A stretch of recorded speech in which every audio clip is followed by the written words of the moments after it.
Okay guys, this is me, Pokemon Con 2D4. We're about to be playing some Roblox. So basically I was trying to play this game right here with my recording thing, but that didn't work. So I'm gonna try it again, see if it will work again. So just give me a second. Okay, that seems like it's working. I don't know. Oh, here we go. It's working now.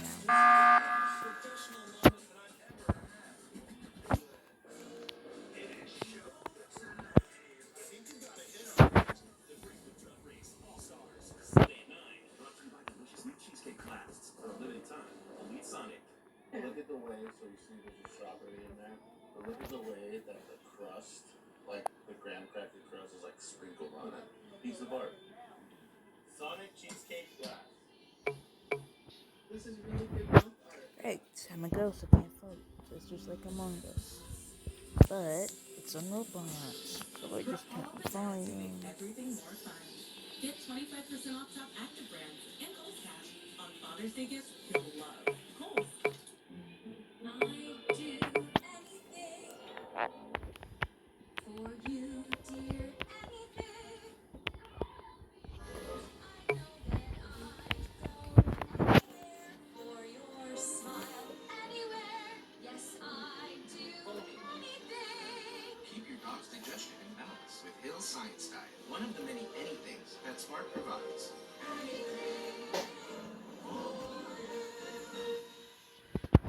Wonderful pistachios. Get your protein from a greener source. Wonderful pistachios. Feel rich plant-based protein. No, really, I think I could cook them. Folks is way more than you. Come on, buddy, my picture's on the box. That's the truth, Dory. Tiebreaker. Who's got the deeper voice? They're right. I win. I win. Oh, you're cute when you're wrong. Oh,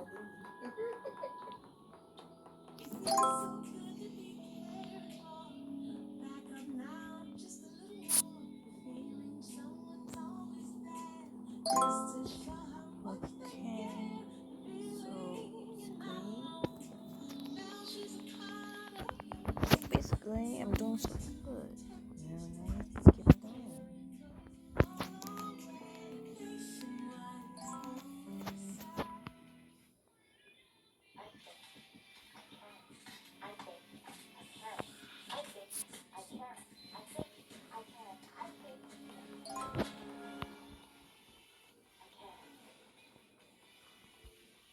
America's best tasting original oat milk. So.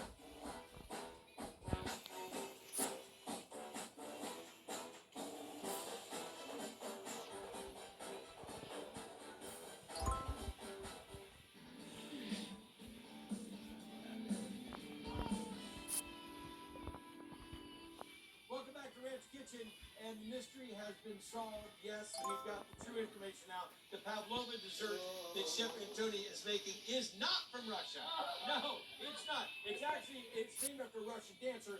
But the big question is it claim to fame in New Zealand or Australia? That's where the quandary is. But look at these things. Egg whites that were whipped. Yes. Sugar. So a gigantic meringue. So the meringues come out of the oven, let them cool. The lemon curd whipped cream's ready to go, and I've got my berries. So I start to build the dish. The meringue just goes to the bottom of the plate. I pipe a whole bunch of that lemon curd whipped cream for those who really like sort of the best part of the dish. I really think the meringue is the vehicle, and the cream is like the gold. And then the raspberries and blueberries over the top, and just hit with a little bit of powdered sugar, and it's done. Very simple. Can you just buy one of those? I mean, what's the fun in that? That is it. What is the fun in that when you have a couple hours over? Greedy, talk to me. Look at this. If everything lines up well when you pull it out, you've got this perfectly glazed And waffle maybe sauce. something to discuss. It's a lovely kind of like open gift. Anyways, there's no first time playing this game. And I'm doing so good. I put it on top. But most of the people keep on leaving the game. Look at that, cooked in the Not shell. 3 people did. All the juice that's sitting down inside of that.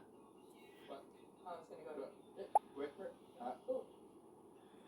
I mean, you had flavor, you had texture, you had different types of flavor, you had different regions of the lobster. Outstanding dish. All right, what's just going here? It's a low shark stock. I'm gonna squeeze a little lemon in there. Because, you know, we're all about lemons today. Now I'm going to finish my sauce.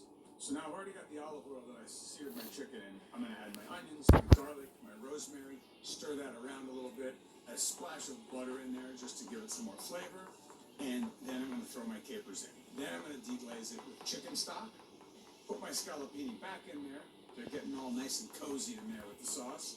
Now making lemon supremes is something that's really important in this dish. You've got to peel your lemon, and then you got to go in with your knife in between all of the different segments and make sure you don't get any seeds and pop out the little supreme.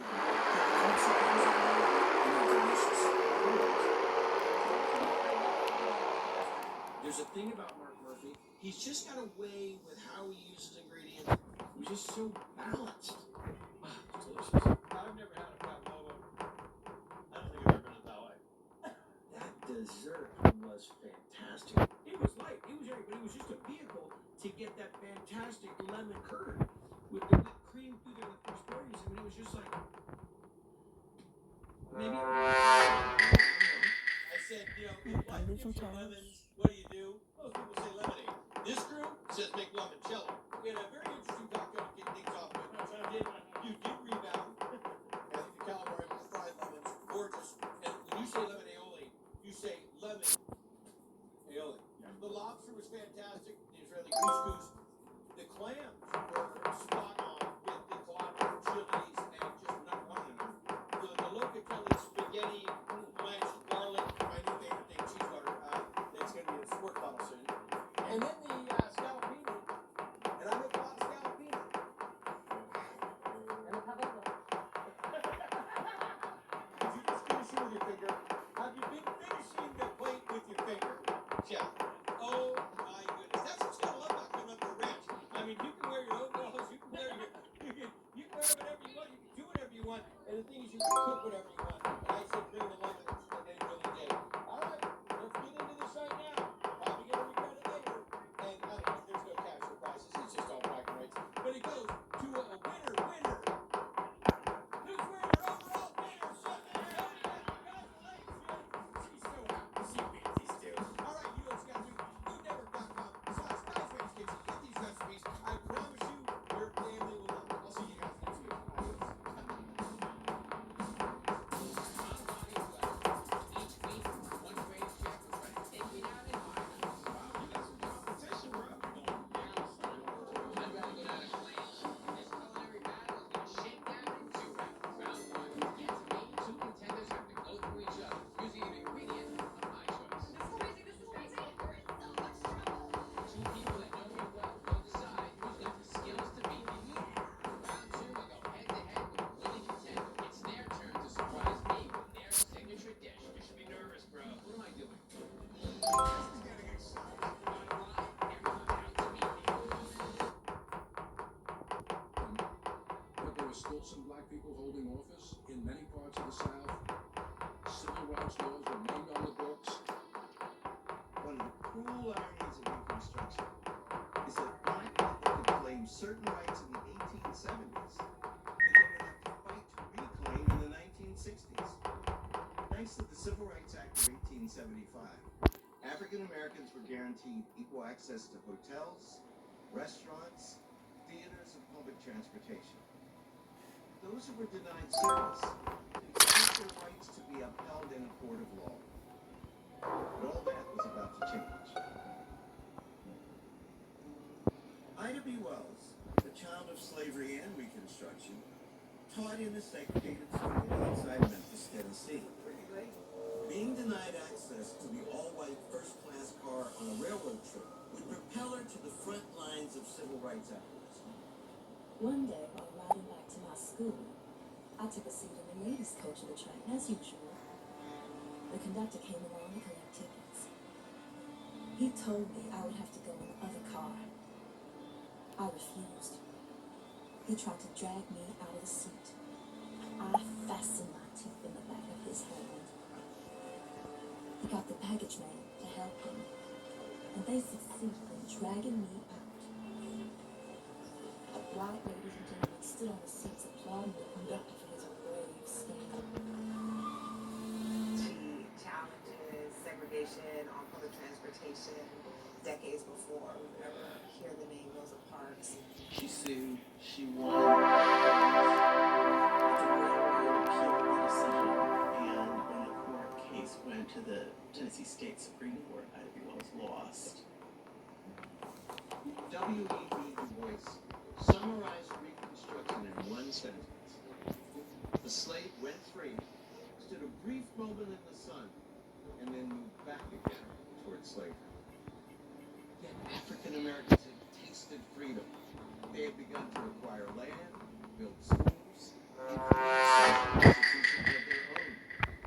And though the tide was turning, they refused to give up on the promise of Reconstruction.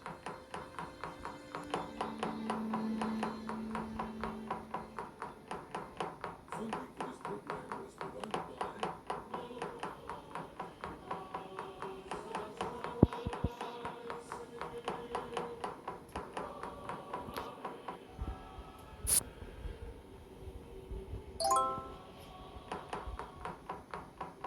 major funding was provided by the Andrew W. Mellon Foundation, by the Ford Foundation, working with visionaries on the front lines of social change worldwide, by the Gilder Foundation, by the Lloyd Carnegie Foundation, by Dr. Georgia Bennett and Dr. Leonard Polonsky, CBE, by the Corporation for Public Broadcasting, and by generous contributions to this PBS station from viewers like you. Thank you.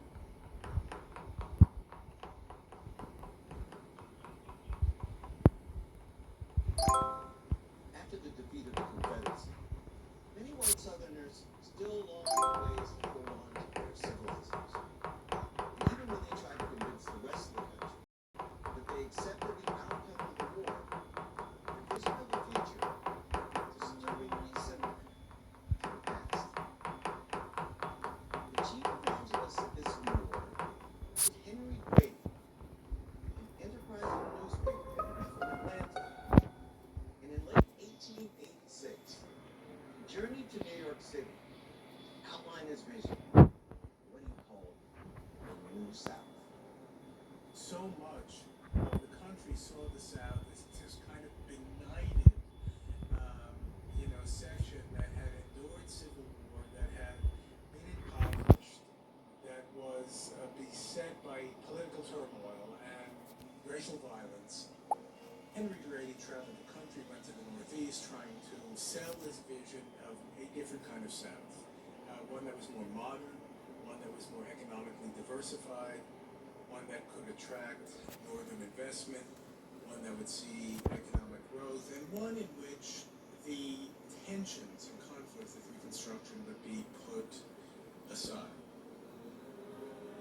But Grady's rosy description of how the South had solved the Negro problem ignored the dangerous reality that black people face. When it came to the possibilities of owning land or earning a living, the New South looked quite a lot like the Old South. What African Americans want most is to own land. And some of them are able to access land, but by no means as many people as would desire land. But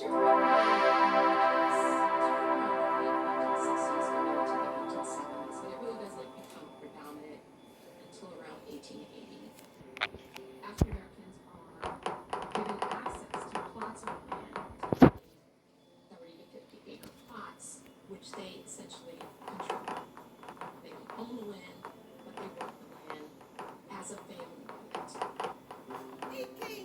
But there are a lot of things about sharecropping that become quite What's impressive. wrong? Give over a share of the crop as rent. But the way that worked is that people became increasingly in debt because there was always interest in whatever you were using, whether it was tools or seeds or the use of animals. There are yearly contracts that they have to sign.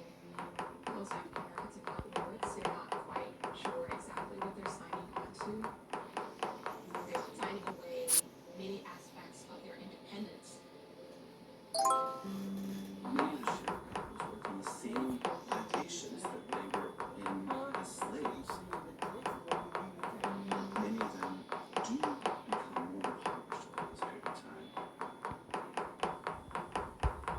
Sharecropping wasn't even the worst of it. In regions still scarred by war and economic dislocation, the labor system took shape in the late 19th century to develop coercive means to ensure cotton remained king. It was called convict leasing. Get arrested on a minor charge or a trumped-up charge, you could find yourself locked up and then hired out to a planter or even a corporation bidding on inmate labor. The pipeline from prisons to profits in this country is deep roots. The convict lease system was a inhumane and barbaric form of punishment, really emphasizing that African Americans were not afforded equal opportunity before the law. The convict lease system was, in effect, a form of slavery. Black women were also part of convict leasing and were often incarcerated alongside men. They were subject to sexual abuse and assault. Convict leasing used the criminal justice system to discipline the black community to be subservient to the economic interest of white Southern elites. They were snatching up bodies everywhere to fuel the system. Sorry guys, we're not talking that much. After But Reconstruction anyways, ended, so I'm still playing the African Americans game. in the South faced the stark choice: And stay and there's live one on more test oppressive I'm going to do. conditions, or find a way out. And that's about Settle it. a place where they could That's support how I'm their doing families, some filters. safe from violence and oppression. So, For many, that promised land was Kansas. In Kansas, if you lived free, you were free from the full plantation system, free from the denial of one's equal rights, as well as night rider terrorism.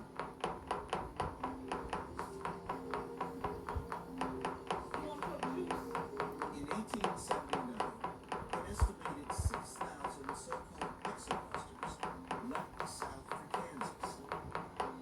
Within a few years, thousands more would uproot and move west. It's the first large migration of black people, and so it attracted attention because these were people who were moving of their own volition. They were leaving virulent racism, dead-end sharecropping. Most black Southerners thought of themselves as Christians. They identified with the Bible of Exodus, and they felt that they were being delivered out to the promised land, or at least a season.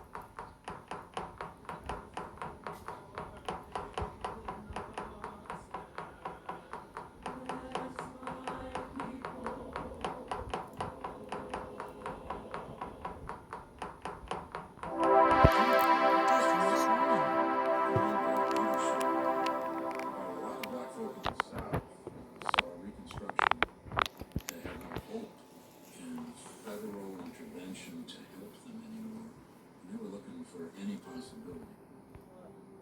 It had its opposition in some very familiar figures, mainly Frederick Douglass, Blanche K. Bruce. okay, this video will be on YouTube for you guys. I hope you enjoy it. Possibly yet. And then after this, I will be posting an Among Us video part 3. So hope you survive it. Now let's just keep on playing. Instead of staying was inevitable. While nowhere near as massive scale as the Great Migration that would come a few decades later, the expedition movement was large enough that caught the attention of politicians in Washington, who demanded to know what was going on and why. The Senate hearings around the world looking a lot about the conditions of labor because testimony. We found ourselves in such a condition that there was no way in the world that we could better our conditions there. We appealed to the President of the United States and to Congress to help us out of our distress or protect us from our rights and privileges. It turns out a lot of people told me that government should go up. They didn't find a great deal in most cases.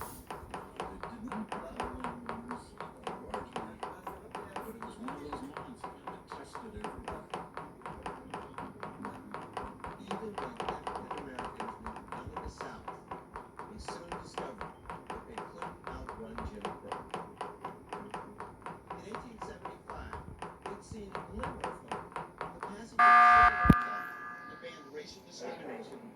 accommodations.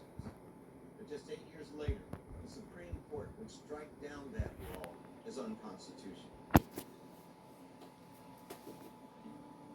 Segregation is growing, it's not receding.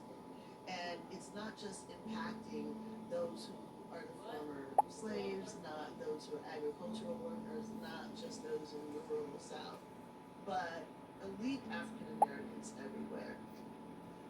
The Supreme Court is going to rule on a number of cases, cobbled together, which we have called the civil rights cases.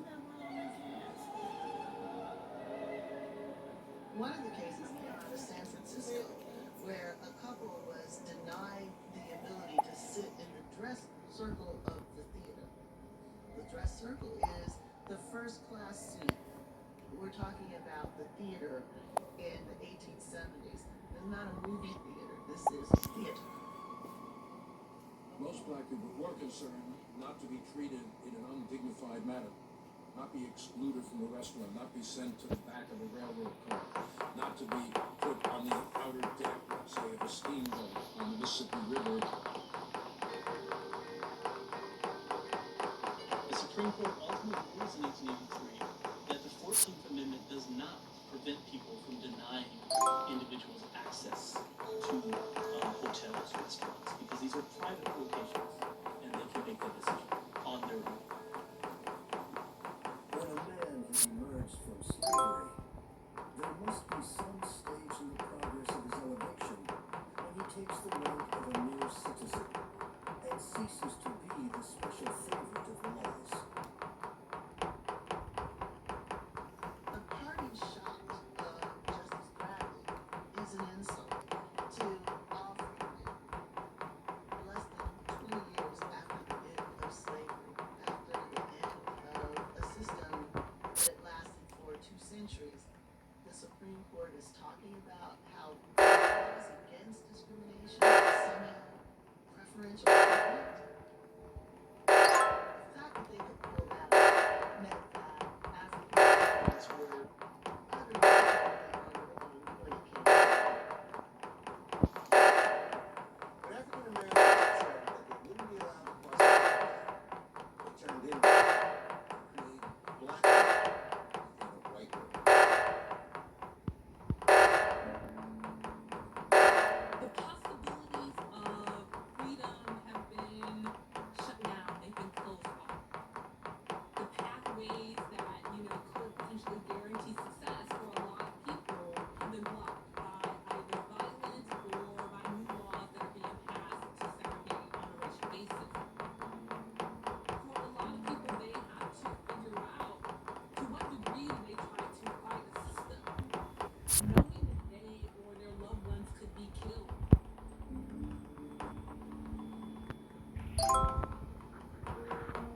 African Americans rally their resources to begin to create communities that are safe spaces, that are places where they can control as much as possible their daily lives. It's self-segregation.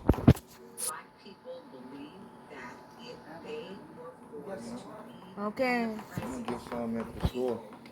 Oh, you want to sit here? Yeah, I'm going out the door. Oh, okay. See you when you come back. They couldn't expect to have economic independence, and they certainly would not have the social standing that they could if they had their own towns. They had their own businesses. They had their own churches. They had everything that they needed to live decent lives. Okay, we're continuing to stream. Anyways, we're almost done. Are they gone? Offering a buffer between what you once called life within the veil and the indignities of Jim Crow America. Anyways, I'm done with Central Towns. I'm going to go to security and look The for owner of I'm the pretty sure that local bike is dry going to goods chase store me. was not in competition Yeah. with the white man because Oh, they dead were by in you. his community. And we know that these clashes occur when black men are coming up against their white competitors.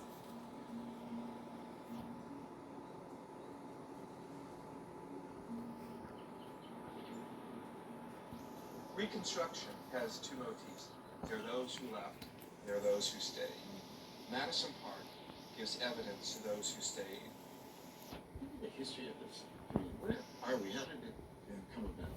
In 1880, a group of freed slaves, nothing except the clothes on their back, some money they had saved, decided to pull their resources together and to organize themselves to create community. There was one in particular by the name of Eli Madison, who was kind of the leader of the pack.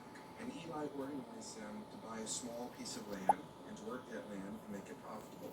And my grandfather's grandfather was one of those people who joined Eli Madison later when he established his place. He believed that he could be in charge of his own destiny. The uncertainties of going to another place were just as great as the uncertainties that he was going to face here. There are far more people who stayed behind than who went away. Far more. Yeah. All the descendants of those founders were the people that were in and out of my lives daily. I grew up in the same house, on the same piece of land that my grandfather's grandfather built. What positive things for a black person comes from growing up in an all-black? I knew that what I was being prepared to do here in this place was going to prepare me for a larger world beyond Madison Park. Do we still need Madison Parks for our people? We need Madison Park now more than ever before. Why? We can create support systems that can address many of the problems and challenges that we have in society today. Despite the drawing of the color line, African Americans refused to remain within the confines of Jim Crow.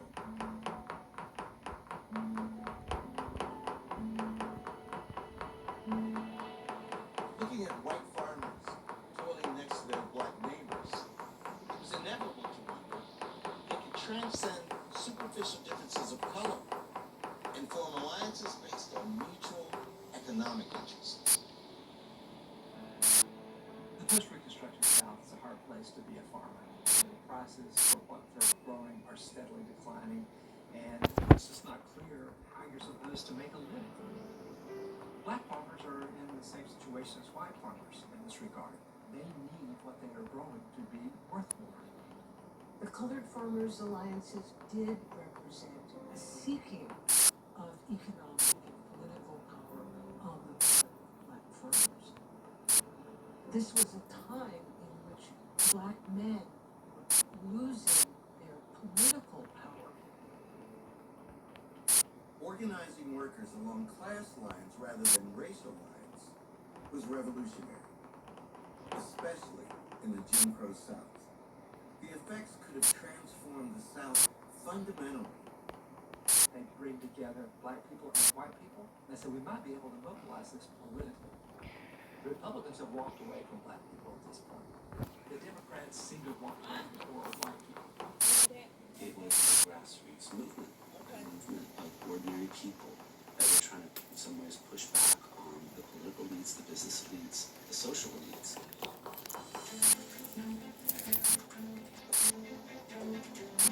To pool their resources and buy things cooperatively and help each other.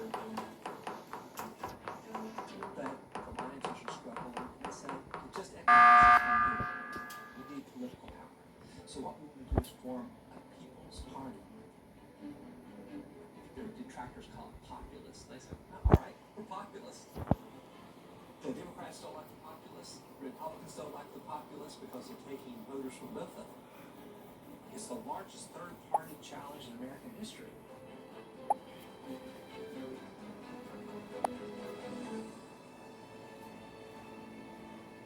That's kind of redemption for us in American history. To look back at those moments when you see those broad participatory coalitions happening and to think that's who we are. We are those common struggles to make a better future for ourselves. That's America too.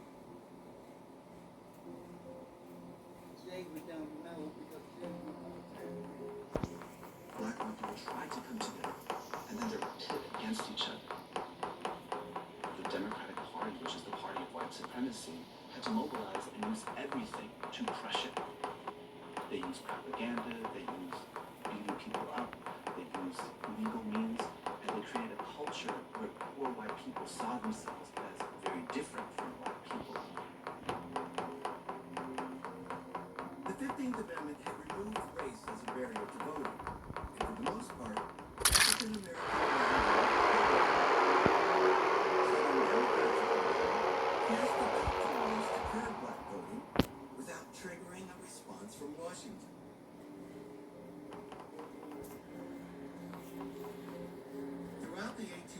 states, Southern states held constitutional conventions dominated by Democrats, essentially designed to strip African Americans of the right to vote.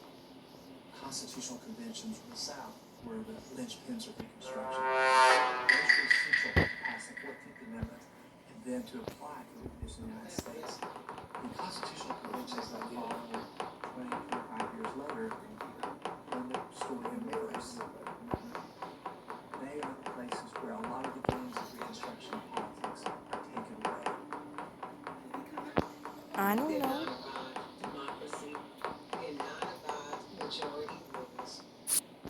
They're about ensuring that white Americans have control of the political process and have control of everything else that goes with that. Only one white delegate attended Mississippi's convention in the fall of 1890. Isaiah Montgomery. And Isaiah would vote with the majority. Isaiah Montgomery had been born into slavery on a plantation in Mississippi that was owned by Jefferson Davis's brother. Montgomery was a man who was educated. He was literate. He had business Excuse me, savvy. Christian. He certainly understood in freedom that black people needed an environment where they were in control. In 1887, he decided to establish Bayou that was independent of white control economically, politically, and independent of white influence socially.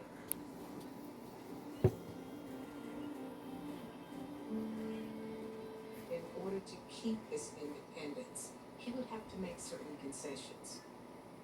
He was willing to not press for certain rights if now Bayou was left alone. Mr. President and gentlemen, I freely stated my earnest conviction that the work of this convention must restrict the colored vote to a greater extent because of their inferior development. Montgomery does what he's expected to do. He supports the Southern cause of disenfranchisement of African Americans in Mississippi. He makes a speech and says to black people and to Mississippi, we know that you have to do this. We know that if you bias the vote, that's okay. Because after all, we're fresh out of slavery. My mission here is to bridge the chasm that has been widening and deepening. And I was right about the imposter. Anyways, I'm gonna be stuck playing this game and play something else. All intellectual and political excellence common to yours. But it is our privilege to press on and upward. Anyways, what? He was Okay, so reviled I'm gonna be playing another game. African I'm gonna this one Americans last felt that he 34 had betrayed minutes. race, So that he basically didn't today, need to I'm gonna be concede playing so some deeply, Flood Escape especially or since Fleet that Positivity. constitution really Yeah, did I'm gonna be strip doing black that people of any one. kind of political Free influence the they had facility.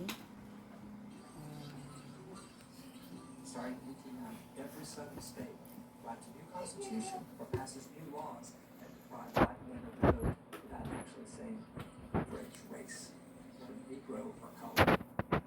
The South goes from a time in which black and white men are voting in very large numbers to in a very short period of time where they're not. We call that disfranchisement. Other southern states took their cue from Mississippi. Voter suppression